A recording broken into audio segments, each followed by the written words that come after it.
the importance of rest and self-care and annual retreats and taking care of yourself in the name of that greater good. And he also has a whole lot to say about what kind of graces should we be expecting in prayer when we are busy apostolic priests.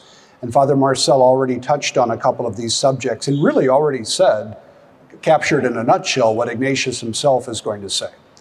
So I think to really appreciate this subject, it's important. I like to put things in their historical context. Today, I think it's fair to say, most Christians seem to take for granted that they're going to heaven. You don't get the sense that a lot of Christians are losing sleep over that question. I'm not saying that's good. I'm not saying that's bad. I think that's just the reality. And any number of Gallup polls certainly underscores that idea. But in the ancient and the medieval church, it was really the opposite. It very much weighed on the minds of Christians whether or not they were going to heaven. They took that question very seriously. And so in that historical context, the question of what kind of Christian life should I live in order to best save my soul, most ensure that I'm going to heaven, that was very, very important in the ancient and medieval world. Just to give you an example, as you know, under the Roman Empire, the Christians held up martyrdom as the highest example of Christian faith and the surest way to go to heaven. And precisely for that reason, the early church had a problem because a lot of Christians were saying and doing silly things to provoke the Romans into killing them, right? They were going out of their way to get themselves killed. They would walk up to a Roman soldier and say, your mother wears combat boots or something like that, makes fun of the Romans' religion in order to goad the Roman into killing him, which needless to say was the source of much embarrassment. And you even see hints of this in Paul's letters to Timothy. And you see hints of this, of course, the letters of St. Ignatius of Antioch. As he's on his way to martyrdom, he's writing his letters to the Trallians and the Magnesians, and he says, now, even if you can find a way to get me out of being martyred, I don't want you to do it. I want to die for Christ. This is how I'm going to prove to myself and to others that I really believe in what I'm doing, right? So very much look forward to that martyrdom. After Christianity is legalized in the Roman Empire and becomes the state religion, as you know, there's a tremendous movement of Christians out into the deserts of Egypt and Palestine to live a different kind of martyrdom, what we would call a white metaphorical martyrdom of asceticism and silence and contemplative prayer. And this, of course, is the desert tradition. I imagine that all of you have read the sayings of the desert fathers and mothers, for example, which exerted a huge impact on the whole course of Christian spirituality. And you remember that for the spiritual masters in the desert, so Abba Poemen or Ama Sera, you would have newbies, novices in the monastic life come to them in their cell and say, Abba Poemen, Ama Sera, what must I do to be saved? Give me a wise word, something to think about. What must I do to be saved? And that question was not pious rhetoric. They meant that literally. Tell me something which is going to save my soul. Okay. So as a result of the desert tradition, generally speaking, in the Middle Ages, Catholics considered contemplative life, contemplative prayer, a dedication to that, as the surest means to save one's soul, as opposed to like apostolic work in the service of others, for example. Okay, and so even in the 16th century, this is very much still the emphasis.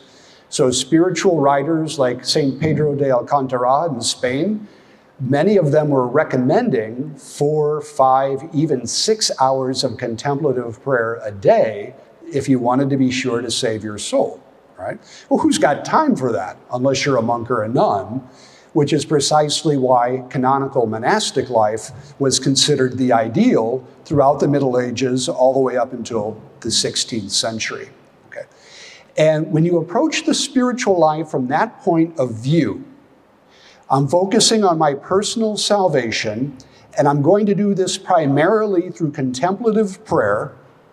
Well, the ideal that you're seeking with that spirituality is mystical experiences. So in the monastic life, the general hope or desire of all contemplatives is that God might grant them mystical experiences in prayer, profound consolations, infused contemplation, this kind of thing, to give them a foretaste of the heaven that they were seeking, a little taste of heaven while still on earth.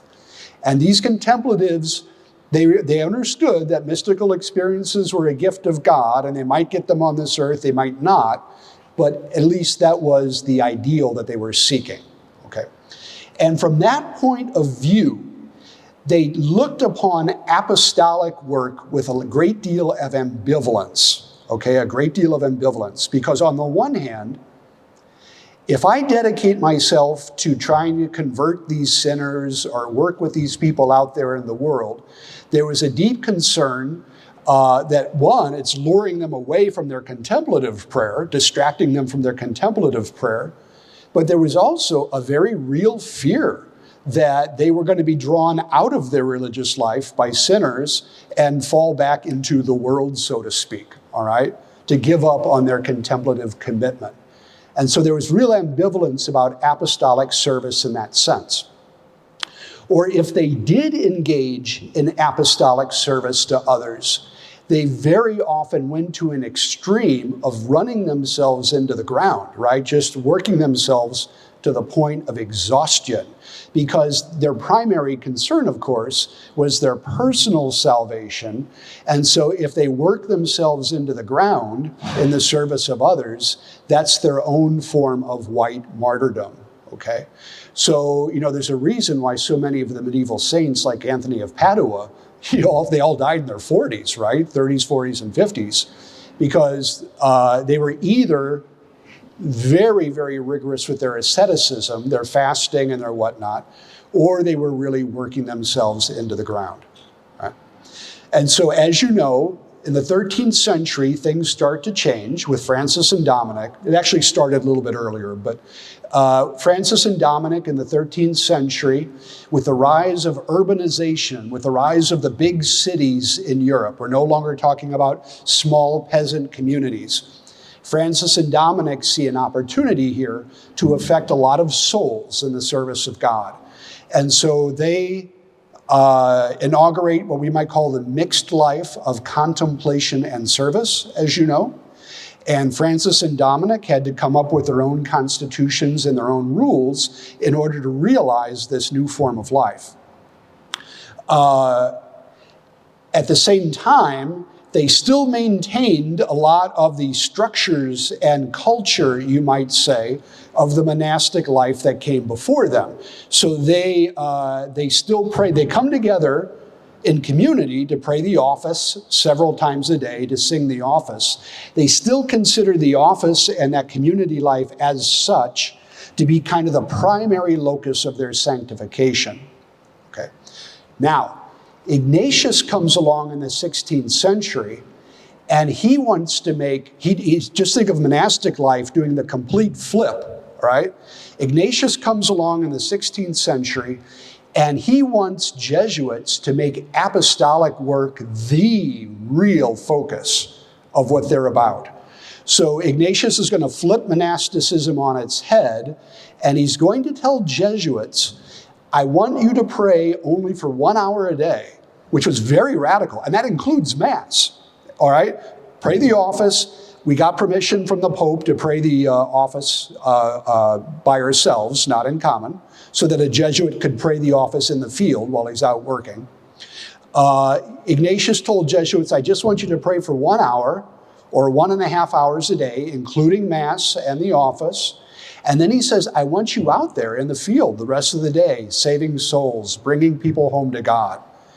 And Ignatius also told Jesuits, and he learned this from painful experience, he says, I don't want you doing heavy asceticism, all this flogging yourself, and all that kind of stuff, and fasting all day.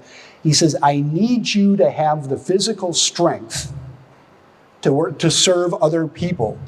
And so Ignatius told Jesuits, whenever possible, I want you to eat 3 squares a day.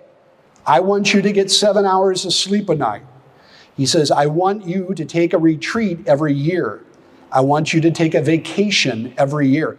Ignatius actually made a requirement that every Jesuit community, you have to remember the big cities in the 16th century like Rome and whatnot, very nasty places, polluted places with raw sewage running in the streets, just disease-ridden places, the big cities. And so Ignatius told the Jesuits, I want every community or every Jesuit school to have a little cabin out there outside the city somewhere where they can go away and get some R&R whenever they need some. Okay?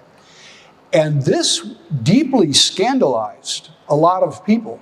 Ignatius's emphasis on the apostolate and the seeming minimization of asceticism and what you might call the communal life, including St. Charles Borromeo, for example. At first, now he became friends with the Jesuits later, but initially he was very scandalized by Ignatius and the fact that Ignatius was recommending that Jesuits have a villa house somewhere.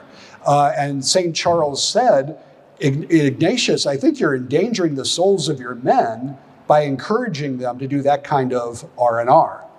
And it's interesting to know that St. Charles was a very ascetical guy. He was very ruthless with his own body in terms of his own asceticism.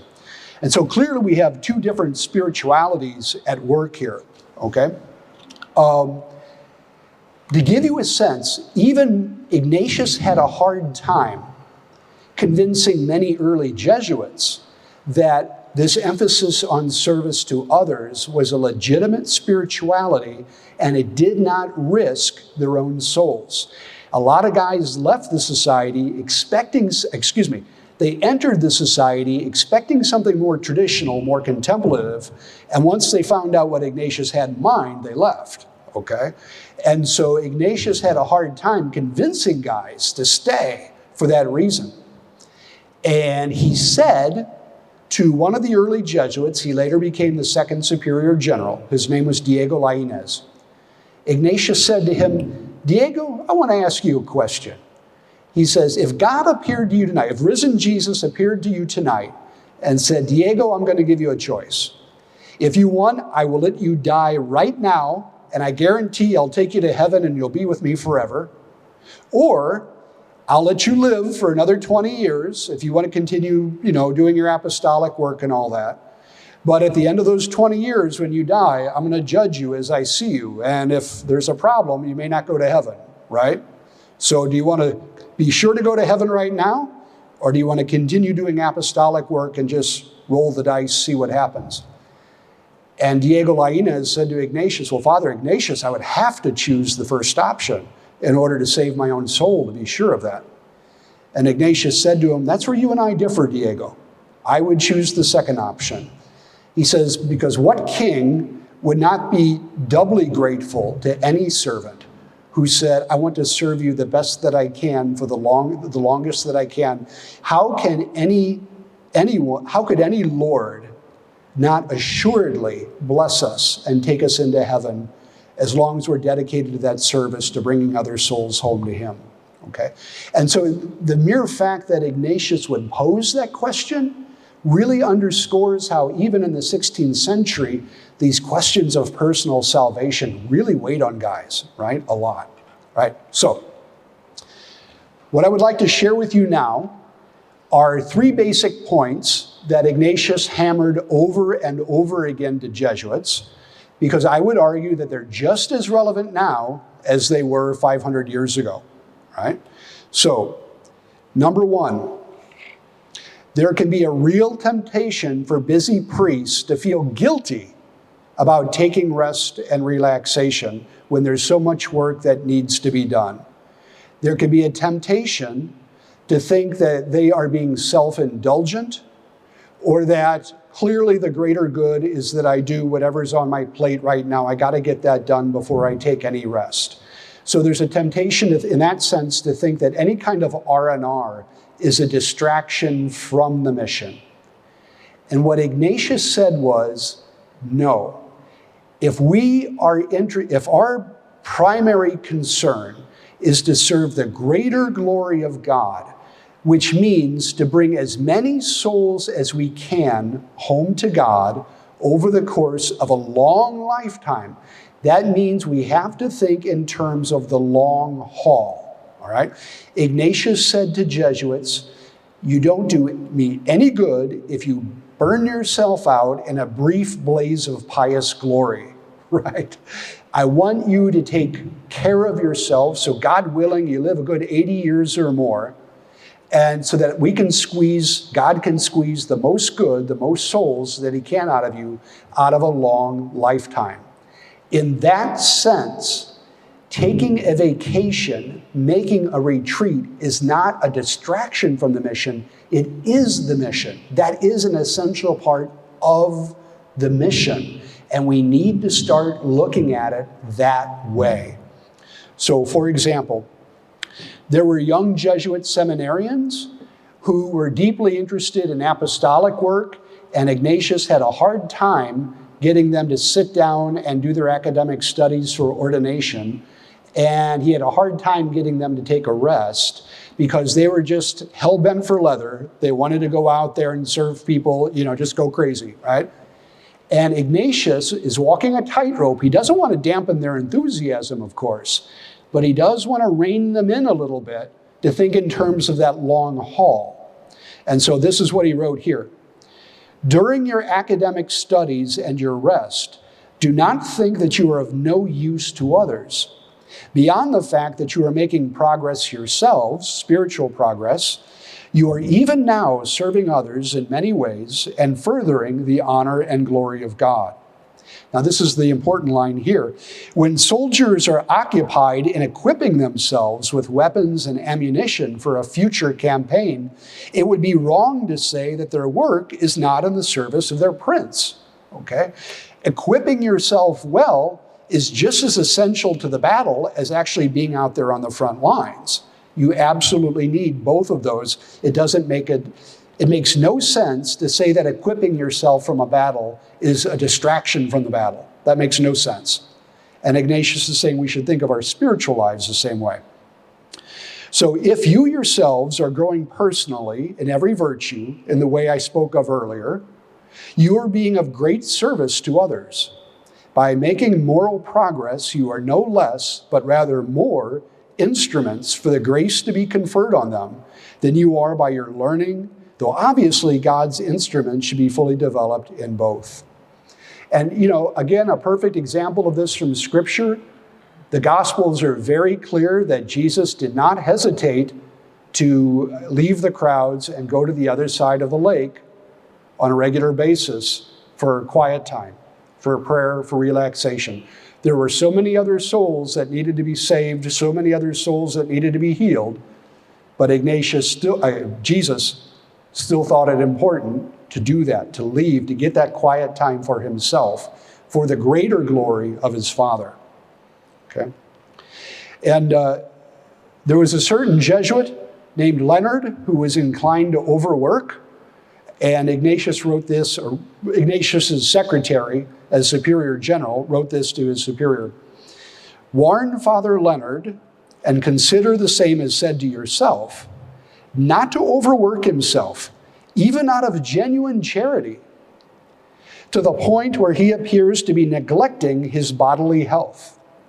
Even though situations sometimes occur where an extra exertion is unavoidable, he should nevertheless not deprive himself of sleep by spending the night in prayer or staying up much of the night, as those close to him report to us that he is doing. What holds for sleep applies also to diet and whatever else is needed, as I have said, for the preservation of health. Moderation has staying power. What puts excessive strain on the body cannot last. Understand then that Father General's mind on this matter is that, meaning Ignatius, in whatever spiritual, academic, or even bodily exertions you undertake, your charity should be guided by the rule of discretion. We would use the word discernment now. Guided by the rule of discernment, that you should safeguard the health of your own body in order to aid your neighbor's souls, And that in this matter, each of you should look out for the other, indeed for both of you. Okay, so I think the point's made there.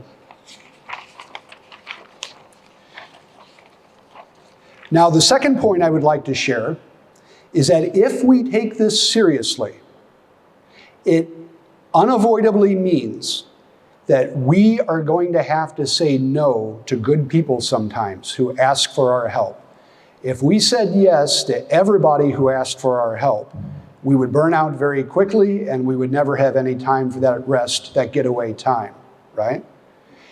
And so remember, again, I think our proof text in that regard in the scriptures is, do you remember in Mark's gospel, Jesus is in Capernaum, healing the people, preaching and driving out demons, and then he goes to the other side of the lake for some alone time. And the disciples finally find him and say, everyone back in Capernaum is looking for you. In other words, you haven't healed everybody. You haven't done all the exorcisms. You haven't done all the, there's people who still need you. And what does Ignatius say? I have to Ignatius. Sorry. What does Jesus say? Let us go on to the next town, for I must proclaim the good news there as well. In other words, he had to leave people behind who didn't get a chance to see him. And that had to have been a very hard decision for him. But by virtue of becoming incarnate, when the Son of God takes flesh and blood, he becomes limited in space and time just like the rest of us. The humility of what it means to be human is that you can't do everything. No matter how much you love, no matter how much you want to, true Christian humility means we can't help everybody, and we need to have the freedom to be able to let certain things go, okay? And that can be hard. That can be really hard, because we'll feel guilty very often. Have you guys seen the Shrek films, Shrek 1, 2, and 3, right? Do you remember Puss in Boots the cat? Whenever he wants something from someone, he gives them the big, dark, wet eyes, right? In order to appeal to their emotions. And there will be people who look at us with big wet eyes begging our help. And sometimes we're going to have to look at them and say no. And that can be very, very hard. And the enemy's going to have a field day with us when we do that and make us think that we're the worst person in the world for saying no. But Ignatius would say, no, it's precisely because you love, because you care, that sometimes you got to say no. Just to give you one little example, about 15 years ago, I was working at Regis University in Denver. I was in the campus ministry team, and the Jesuits in the university had given me 3 different jobs. But as often happens at our Catholic universities, a lot of our alumni got engaged, and then they would go to the university to find a priest to do the wedding because they don't really identify with a parish anymore back home. The only church they know is the university. And so they come to the university campus ministry saying, will one of the Jesuits do our wedding, for example, at the university chapel? And at first, I said yes. And before I knew it, that's all I was doing. I was doing the wedding prep for these couples, and I was doing, several weddings a month. There was such a demand. But as a result, I wasn't able to get any of my other work done, the work to which I'd been assigned. And so I spoke with my spiritual director, and he basically said, okay, this is when you got to man up. And he says, your primary obligation is to do under holy obedience, what your orders have asked you to do. And so you're going to have to say no to these people. And so I made it a personal rule that I would only do the weddings of alumni if they had worked in the campus ministry. So, I had worked with them earlier. Otherwise, I would have to say no, which meant I said no to 90% of them. And oh man, when you tell them no, they look at you with those puppy dog eyes and say, well, Father Bart, if you don't do it, we don't know who else, we don't know anybody else, we don't know who else is going to do it. I mean, they really just yank on your heartstrings, right? But you can't give in to that. You can't give in to that. And so I said to them, I'm really sorry. I'm going to have to trust God that he's going to find something else for you. All right? And that can be very hard. But that's part of the pain. I think that's where real Christian humility comes in as a apostolic servant, is embracing the poverty of realizing that you can't do everything. And the fact of the matter is, if you do that, there will be good people who think very badly of you. All right? There will be people who accuse you of being selfish, or you don't love them, or you don't care. And you know what? That's part of our poverty too. It happened to Jesus, and it happened to Ignatius. Right? I like to tell my students, any saint, if he or she lives his or her spirituality consistently, he or she will inevitably end up disappointing certain people who wish that they would do something else. And so being a saint is no guarantee that there won't be people who think very badly of you. Okay? So just to give you one example, let's see if I have it here. The second side of the page here. When Ignatius was superior general in Rome, there was a parish in northern Italy who had not had a good pastor for a long time. They kind of had absentee pastors for a long time. So they were very, very thirsty for good spiritual care and good preaching. And so the parish wrote Ignatius a letter and said, "Can you loan us one of your Jesuits to staff our parish until we find a new pastor?" And so Ignatius sent them a Jesuit named Andrea Galvanello. Well, it turned out Galvanello was a wonderful preacher, a very good preacher, and a very good pastoral man. And so the people fell in love with him. Well, you can guess what happened. They wrote Ignatius and said, "Well, we're going to forget about our search. Just let us keep this guy." And Ignatius wrote them a letter back and said, "I'm very gratified that you like Father Galvanello, but I think he's going to serve the greater good if he moves on to other parishes in your neighborhood and kind of does the same parish revitalization kind of a thing. Do that kind of thing in other parishes." Oh, the people got mad. They got real mad. And you can understand why, right? They finally find a guy they love and they're not going to be able to keep him. They wrote nasty letters to Ignatius.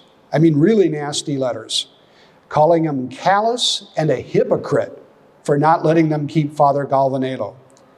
They even wrote letters to the Pope, trying to get the Pope to tell Ignatius to let them keep this guy. They even threatened to become Protestant if Ignatius did not let them keep Father Galvanello. I mean, they're really doing the arm twisting here, right? And there was a nobleman who wrote an especially nasty letter to Ignatius. And this is how Ignatius responded. "It is true that our society, the Jesuit order, puts all of its efforts into work to help and advance the salvation of souls. What our constitutions forbid is not that."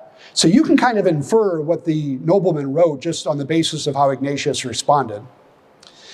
"The professed members of the Jesuit order have to be free and unencumbered, so they may fly rapidly to any place on earth where greater hope of God's glory and the salvation of souls summon us like beacons. We must not stick to this place or that, unless we have a college or house there, but devote our efforts now to these, now to those, for a short term, freely and without charge. It should, however, go with modesty and indeed with prudence, that when people like me do something reasonably and in order, and are aiming purely to do God's will, other people like you should either approve or at least do not disapprove without adequate reflection." So, Ignatius is defending himself here, right? "Everyone who is a soldier of Christ under the banner of the Holy Church and with his approval should be allowed to have his own opinion." In other words, he's saying to this guy, we have a legitimate difference of opinion here. I totally understand your point of view, but you have to understand that I'm doing what I think is best in the long haul, for the long term, for the greater glory of God. Nevertheless, I take in good part what you have written, and I put it down to your piety and your charitable concern for your own people, right? So you get the sense that this guy was really nasty, okay? So In short, I like to tell my students, do you have the love for Jesus and the humility and the freedom to let certain people think you're a jerk? Because a life well lived, there will always be people who think that, right? And then finally, third point, and Father Marcel touched on this too, what kind of graces should apostolic people be striving for in prayer? Okay. Remember that throughout the Middle Ages, generally speaking, the ideal that people were seeking was mystical experiences in prayer, profoundly intimate, tender feelings of being united with God and infused contemplation, things like that. Maybe even visions, maybe even locutions. That was the ideal that was desired. But as we all know from experience, the busier we get, and Father Marcel said this, the busier we get, the more our prayer tends to dry up, right? That's just the reality. And it makes it doubly difficult to focus when we do sit down to pray. That has been a Christian experience for 2,000 years. And so what Ignatius told Jesuits, and I would say by extension, everyone who's dedicated to apostolic work, don't think in terms of desiring spiritual consolations in prayer. Think rather in terms of cultivating a deep devotion to the Lord. So he's making a distinction between spiritual consolations and devotion. And this distinction goes back to St. Thomas, so Ignatius is not making this up. Okay? In the tradition, when we talk about a consolation, we usually mean a very tender, powerful, intimate, heartfelt sense of God's presence here and now with us. All right? The analogy I like to use is the sensation of falling in love with someone. When you fall in love with someone, you feel like someone has injected you with a drug, basically, right? Where you bounce out of bed in the morning, you're just so happy to be alive. You feel like there isn't anything you wouldn't do for this person. I mean, it colors the way that you look at everything, right? It is such a powerful experience. But as every married couple knows from experience, and again, after they've been married 7 years and they start raising kids and you have all that dry work, the feeling of romance wears off, right? And, we call that, you remember the Marilyn Monroe film, The 7-Year Itch? Meaning that usually after about 7 years is when that starts to happen. And then becomes the dry, tedious slog where a husband and wife will feel like they're just two people living under the same roof sometimes.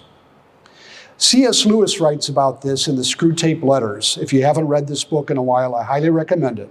I would say that Ignatius and C.S. Lewis and Thomas are 3 peas in a pod in this regard, okay? And I tell my students, I said, it would be a mistake to judge the condition of your marriage on the basis of whether or not you're feeling romantic. I tell them, I guarantee you there will be days and years and months when you don't feel romantic.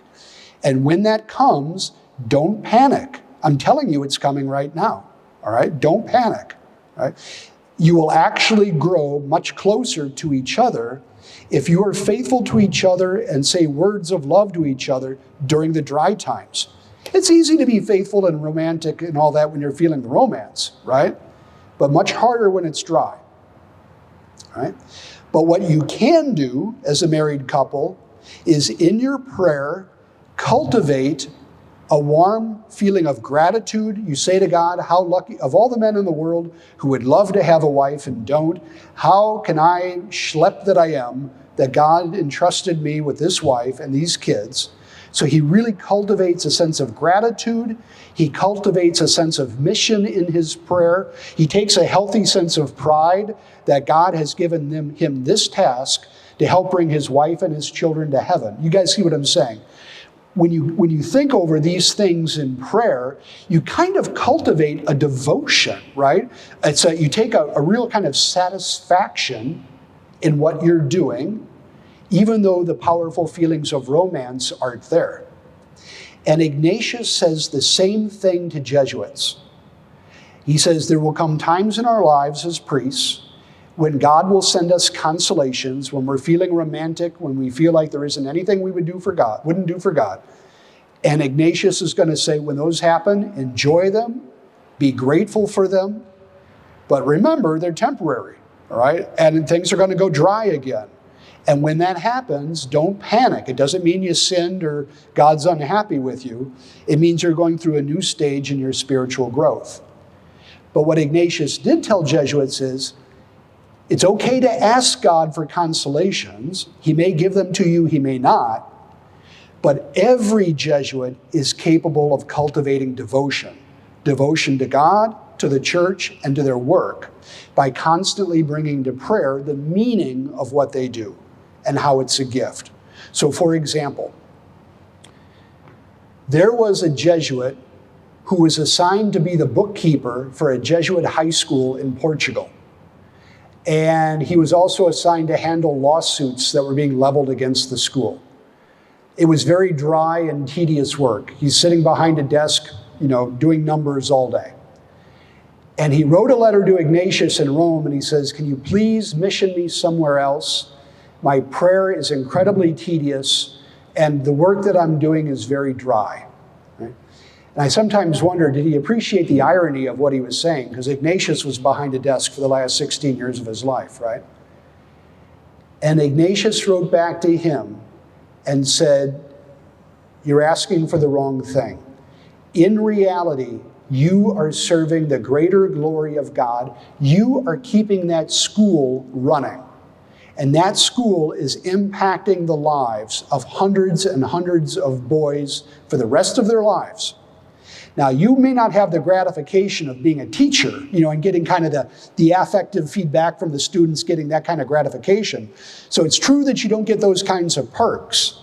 But the reality is, those teachers couldn't do what they do if you weren't here right now doing what you're doing. And he said, if you take satisfaction in that, it is actually more noble and more holy for you to serve God in this way than if you were getting a more immediate gratification from working with the students. So for example, if you take a look over here, although responsibility for temporal business may appear and be somewhat distracting, I have no doubt that your holy intention, that desire to serve God's greater glory, and you're directing everything you do to God's glory, makes it spiritual, and highly pleasing to his infinite goodness. For when distractions are accepted for his greater service and in conformity with his divine will, as interpreted to you by obedience, they can be not only equivalent to the union and recollection of constant contemplation, but even more acceptable to him, since they proceed from a more vehement and stronger charity, right? Very powerful lines. He's taking that traditional ideal of mystical experiences in prayer, and Ignatius is saying, as far as I'm concerned, there's something even higher. Something even higher. Serving the Lord with that pure intention of serving his greater glory, bringing as many souls home to him as possible. I will just end on this note. As Father Dennis said, I recently finished a new edition of the Jesuit Constitutions in English, which Ignatius wrote. And one of the things that I did was I compared and contrasted the book with other rules and constitutions that came before. Like the rule of Pachomius, Basil, Benedict, Francis, Dominic, and so on. The letter of charity of St. Stephen Harding. And I noticed something fascinating. In most of those earlier rules, the writer has a few lines about, now if members of the community are too lazy, this is what you need to do, all right? Remember Paul's line, if they won't work, they shouldn't eat, right? So most of those earlier rules have something in case a member is lazy. In the Jesuit constitutions, it says nothing about laziness. But Ignatius says a couple times, if a member of your community is inclined to overwork, then this is what you should do, right? And I just find that fascinating. That, there's the different graces that you seek in prayer, there's going to be a temptation to go to one extreme or the other, depending on what it is that you seek. Okay, so I'll end right there and look forward to discussing it more with you a little bit later. All right?